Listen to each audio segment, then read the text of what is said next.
नरेंद्र मोदी ने सभी मुख्यमंत्रियों को नई दिल्ली बुलाया है। 20 जनवरी को बीजेपी के नए राष्ट्रीय अध्यक्ष की घोषणा होगी और उसी दिन से मोदी की नई टीम बननी भी शुरू हो जाएगी। नए साल में नरेंद्र मोदी का पता भी बदल रहा है। कल 15 जनवरी से 1 फरवरी तक प्रधानमंत्री का कैलेंडर बहुत बिजी है। बस आप ये समझ लीजिए कि कुछ बहुत बड़ा होने वाला है।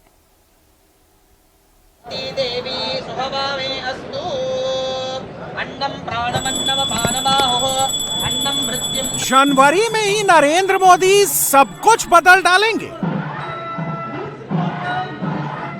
मकर संक्रांति और उत्तरायण का शुभ मुहूर्त आते ही नई दिल्ली में क्रांतिकारी बदलाव शुरू हो गए हैं। 15 जनवरी से 1 फरवरी के बीच दिल्ली में बहुत कुछ बड़ा होने वाला है। जनवरी में नरेंद्र मोदी का कैलेंडर बहुत बिजी रहने वाला है।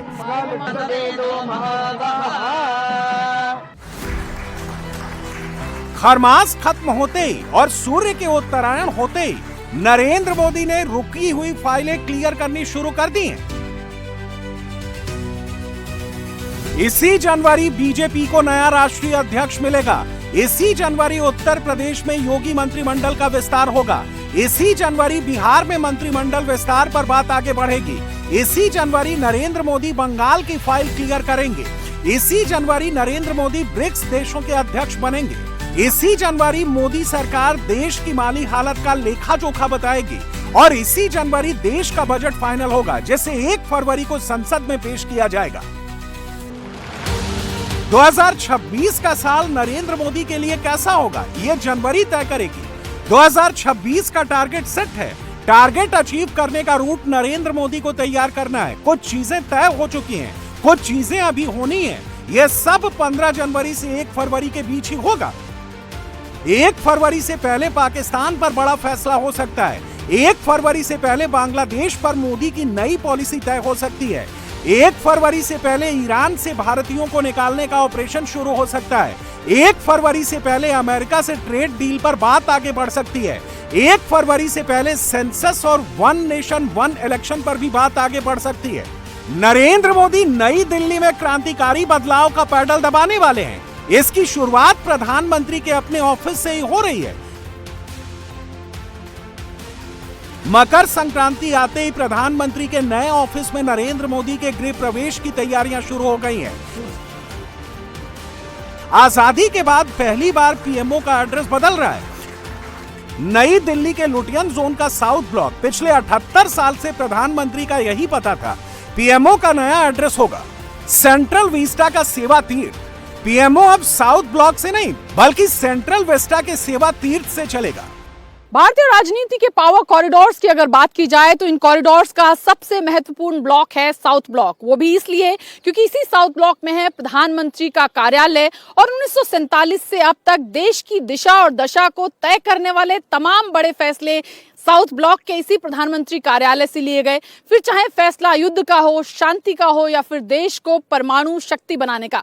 प्रधानमंत्री नरेंद्र मोदी ने भी जब प्रधानमंत्री पद का कार्यभार 2014 में संभाला तो यही उनका कार्यालय था। लेकिन अब प्रधानमंत्री का कार्यालय जो है उसका पता बदलने वाला है। प्रधानमंत्री कार्यालय अब साउथ ब्लॉक से शिफ्ट होकर के सेवा तीर्थ में जाएगा और 15 से 31 जनवरी के बीच में हमें बताया जा रहा है कि प्रधानमंत्री नरेंद्र मोदी के इस नए कार्यालय का जो एक तरीके से गृह प्रवेश जो है वो होने जा रहा है। तो हमने देखा दशकों तक कैसे साउथ जो ब्लॉक है वो पावर कॉरिडोर्स में एक महत्वपूर्ण ब्लॉक बना रहा, लेकिन अब ये पता बदल करके सेवा तीर्थ होने जा रहा है। नरेंद्र मोदी ने जो सेवा तीर्थ बनाया है उसके 3 हिस्से हैं। सेवा तीर्थ 1 प्रधानमंत्री का ऑफिस होगा। सेवा तीर्थ 2 यहां कैबिनेट सेक्रेटरी का सेक्रेटरीएट होगा। सेवा तीर्थ 3 यहां राष्ट्रीय सुरक्षा परिषद सचिवालय यानी एनएससीएस होगा। आम भाषा में कहें तो सेवा तीर्थ 3 में प्रधानमंत्री के नेशनल सिक्योरिटी एडवाइजर का ऑफिस होगा, यानी गवर्नेंस, टेक्नोलॉजी और देश की सुरक्षा। सेवा तीर्थ में सबकी सिनर्जी दिखेगी। वेस्टर्न बॉर्डर पर पाकिस्तान को कैसे पीटना है और ईस्टर्न बॉर्डर पर बांग्लादेश को कैसे ठीक करना है, सब कुछ अब सेवा तीर्थ से तय होगा। आसिम मुनीर की नकेल सेवा तीर्थ से ही कसी जाएगी और बांग्लादेश के जमातियों का इलाज भी सेवा तीर्थ से ही होगा।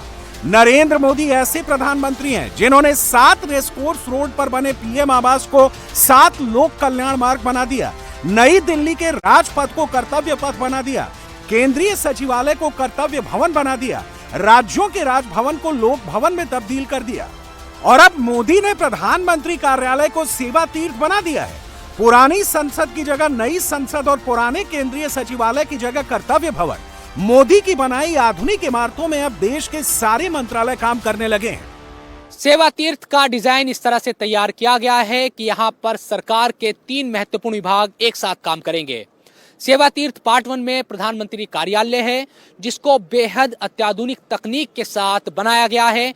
यहाँ का जो वर्क कल्चर है वो भी बेहद आधुनिक है। इसके अलावा यहाँ की कनेक्टिविटी भी वर्ल्ड क्लास है। सेवा तीर्थ पार्ट 2 की बात की जाए तो यहाँ कैबिनेट सचिवालय बनाया गया है, जो ऑलरेडी यहाँ काम कर रहा है और पिछले साल दिवाली के बाद से ही इसको यहाँ शिफ्ट किया जा चुका है। इसके अलावा सेवा तीर्थ पार्ट 3 में राष्ट्रीय सुरक्षा सलाहकार यानी NSA का ऑफिस होगा। कुल मिलाकर कह सकते हैं कि चाहे प्रशासनिक दक्षता की बात करते हैं या फिर सुरक्षा के लिहाज से ही ये बहुत महत्वपूर्ण है। प्रधानमंत्री नरेंद्र मोदी का संदेश साफ है, सत्ता नहीं बल्कि सेवा। इसीलिए तो मोदी प्रधानमंत्री से ज्यादा प्रधान सेवक हैं। नॉर्थ ब्लॉक और साउथ ब्लॉक की बिल्डिंग अंग्रेजों ने बनाई थी, उसका निर्माण भारत पर राज करने के लिए हुआ था। नरेंद्र मोदी ने जो सेवा तीर्थ बनाया है वो भारत के लोगों की सेवा करने के लिए बनाया गया है। यानी बदलाव सिर्फ दफ्तर की बिल्डिंग का नहीं हो रहा, बल्कि बदलाव शासन के दर्शन का हो रहा है।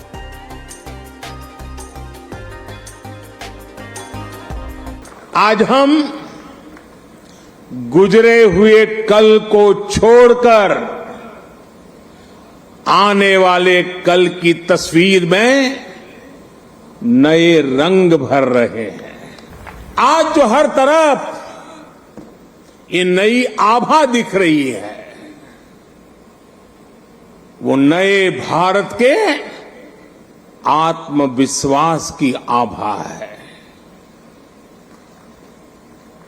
गुलामी का प्रतीक किंग्सवे यानी राजपथ आज से इतिहास की बात हो गया है, हमेशा के लिए मिट गया है।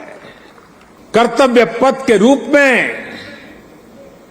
नए इतिहास का सृजन हुआ है। प्रधानमंत्री का यह नया दफ्तर गुलामी की मानसिकता को पीछे छोड़ने की कोशिशों का हिस्सा है। सेवा तीर्थ का construction central Vista redevelopment project के तहत हुआ है। इसमें 1189 करोड़ रुपए की लागत आई है। सेवा तीर्थ के पास ही प्रधानमंत्री का नया आवास एग्जीक्यूटिव एनक्लेव पार्ट 2 भी बन रहा है। गुलामी की मानसिकता से मुक्ति प्रधानमंत्री नरेंद्र मोदी की कोशिश रही है कि अंग्रेजों के समय में जो बिल्डिंगें बनी और आजादी के बाद भी जहां से सरकारी दफ्तर चलते रहे उनको चेंज किया जाए, जिससे गुलामी की मानसिकता से छुटकारा मिले और भारत देश नई सोच के साथ आगे बढ़े। इसी कोशिश के तहत मोदी सरकार ने राजपथ का नाम बदलकर कर्तव्य पथ किया। इसी कोशिश में इंडिया गेट के पास की कैनोपी में नेताजी सुभाष चंद्र बोस की मूर्ति लगाई गई। दिल्ली के अलग अलग हिस्सों में फैले मंत्रालयों को एक जगह लाने के लिए कॉमन सेंट्रल सचिवालय का निर्माण शुरू किया गया।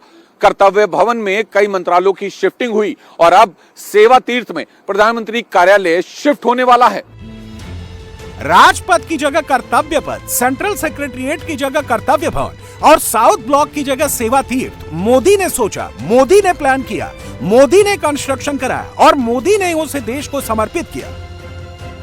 इंडिया गेट पर कैनोपी में जॉर्ज पंचम की जगह नेताजी सुभाष चंद्र बोस की मूर्ति भी इसी प्रोजेक्ट का हिस्सा है।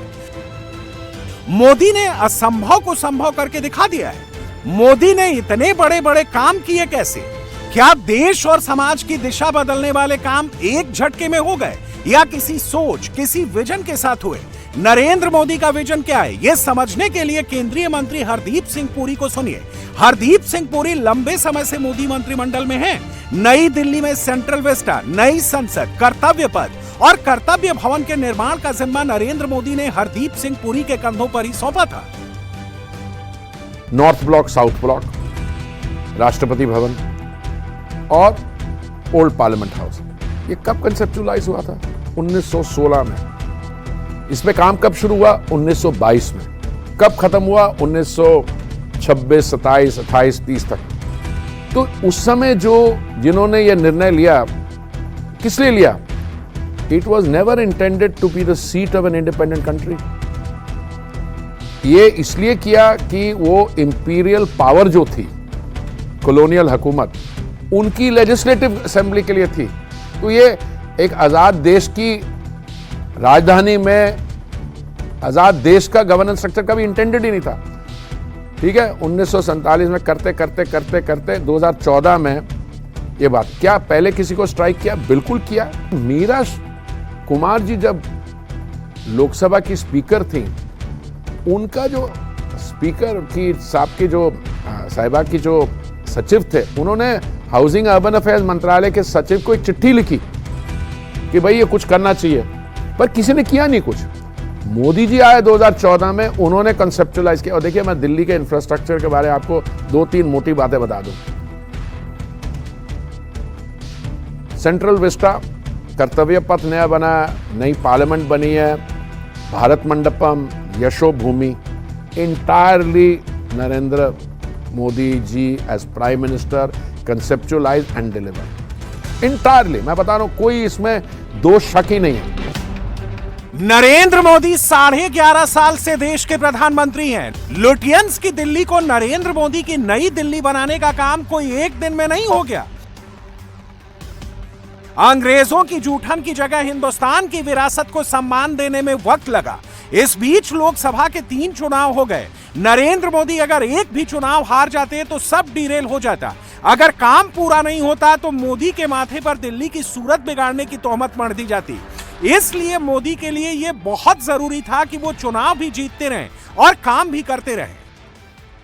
ब्रिटिश काल में एडवर्ड लटियंस के तमाम आइडियाज को, डिजाइन्स को, उनके द्वारा डिजाइन की गई बिल्डिंग्स को बनाने में ब्रिटिशर्स को 2 डेकेड से ज्यादा का वक्त लगा था। लेकिन नए भारत में जब नई बिल्डिंग्स का निर्माण हुआ प्रधानमंत्री नरेंद्र मोदी के कार्यकाल में, तो ना तो किसी तरह का कोई शोर शराबा हुआ और ये काम बेहद जल्दी हो गया अगर उसकी तुलना की जाए जिस तरह से ब्रिटिश काल में ये काम हुआ था। मेरे पीछे जो बिल्डिंग आप देख रहे हैं, यह है कर्तव्य भवन।